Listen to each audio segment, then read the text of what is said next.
आगे बढ़ेंगे। 19 दिसंबर से यूपी विधानमंडल का शीतकालीन सत्र होने वाला है। यूपी विधानमंडल के शीतकालीन सत्र की तारीख तय हो गई है। सेशन में 10 से ज्यादा विधेयक सदन के पटल पर रखे जाएंगे। तो 10 से ज्यादा विधेयक हैं जो कि सदन के पटल पर रखे जाएंगे। शीतकालीन सत्र की शुरुआत हो जाएगी। 19 दिसंबर की डेट को तय किया गया है। 19 दिसंबर से यूपी विधानमंडल का शीतकालीन सत्र शुरू होगा और तमाम ऐसे मुद्दों को लेकर बातचीत की जाएगी, चर्चा की जाएगी।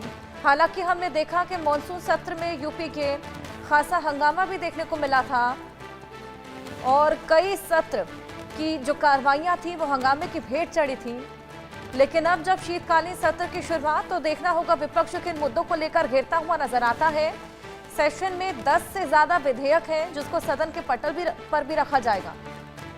19 दिसंबर की तारीख को तय किया गया है। 19 दिसंबर से शीतकालीन सत्र की शुरुआत हो जाएगी। यूपी विधानमंडल के शीतकालीन सत्र की शुरुआत और उसकी तारीख अब 19 दिसंबर को चुन लिया गया है। सेशन में 10 से ज्यादा विधेयक सदन के पटल पर रखे जाएंगे।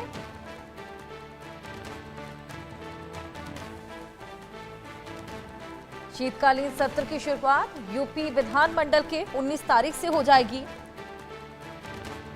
यानी कि 9 दिन का समय शेष है, जिसके बाद शीतकालीन सत्र की शुरुआत और उसकी तारीख भी अब तय हो चली है। सेशन में आपको बताएं कि 10 से ज्यादा विधेयक हैं जो कि पटल पर रखे जाएंगे। अब इस बार देखना होगा कि विपक्ष कितना हंगामा करता है, क्योंकि मॉनसून सत्र भी हमने देखा कि हंगामे की भेंट चढ़ता नजर आया था। कई बार कार्रवाई को स्थगित करना पड़ा था। इस बार क्या मुद्दे रहेंगे विपक्ष की ओर से? किस मुद्दों को लेकर सरकार को घेरता हुआ विपक्ष नजर आता है?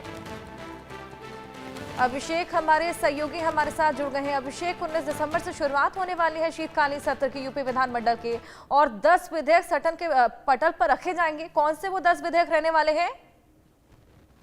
बिल्कुल, उत्तर प्रदेश के विधानमंडल का जो सेशन है, यानी जो सेशन शीतकालीन सत्र का जो सेशन है उसकी शुरुआत होती नजर आएगी और इस सत्र में कई उत्तर प्रदेश से जुड़ी हुई विकास योजनाओं को लेकर चर्चाएं और साथ ही साथ बजट को लेकर अहम चर्चा हो सकती है। उत्तर प्रदेश का जो नया बजट है उसको पेश किया जा सकता है, उसको लेकर चर्चा हो सकती है। किस तरह का बजट का स्वरूप होगा उसकी तैयारी तेजी से चल रही है और उसको लेकर अहम चर्चा इस सत्र में होती नजर आ सकती है।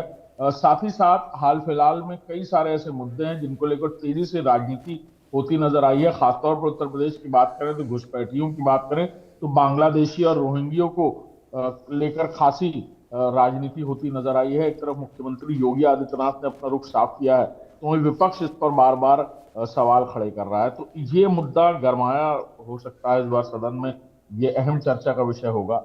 एसआईआर के मुद्दे पर भी चर्चा होना लगभग तय और विपक्ष की तरफ से खासतौर पर सदन में प्रदर्शन और इस तरह की चीजें भी देखने को मिल सकती हैं।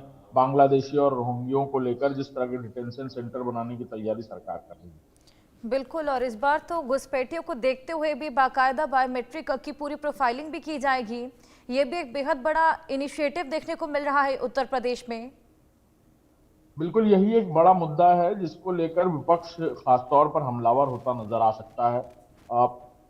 उत्तर प्रदेश में खासतौर पर मुख्यमंत्री योगी आदित्यनाथ ने बहुत क्लियर इस पूरे मुद्दे को लेकर अपना स्टेटस दिया है और साथ ही साथ सरकार की तरफ से भी कई सारी अहम तैयारियां चल रही हैं डिटेंशन सेंटर तैयार करने की। घुसपैठियों को लेकर ग्राउंड लेवल पर भी बहुत सारा काम होता नजर आ रहा है। बिल्कुल अभिषेक, इस बार भी हंगामे के आसार, लेकिन ऐसे 10 बेहद अहम विधेयक हैं जो कि पास हो सकते हैं। अब देखना होगा कौन कौन से वो विधेयक रहेंगे। फिलहाल आप नजर बनाए रखिएगा। बहुत शुक्रिया। खबरों में आगे